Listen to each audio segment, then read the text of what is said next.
Hello বন্ধুরা, কেমন আছেন সবাই?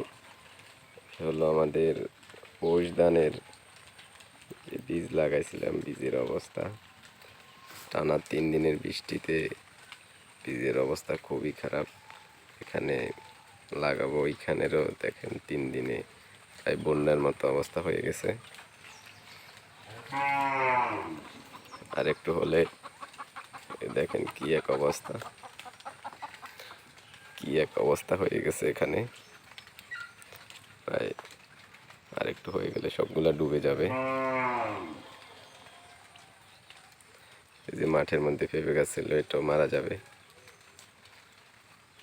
সব পানি আর পানি। কালকেও এমন ছিল না, কালকেও এখানে অনেক গাছ দেখা যেত, আজকে সব বন্যার মতো হয়ে গেছে।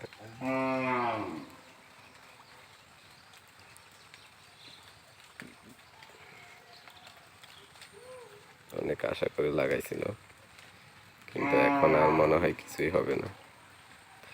এই পানি নামতে নামতে প্রায় 1.5-2 মাসের মতো সময় লেগে যাবে। এখনো বৃষ্টি হচ্ছে, এখনো বৃষ্টির কোনো বন্ধ হওয়ার কোনো ইয়ে নেই, কোনো সম্ভাবনা দেখা যাচ্ছে না। আকাশে প্রচুর মেঘ,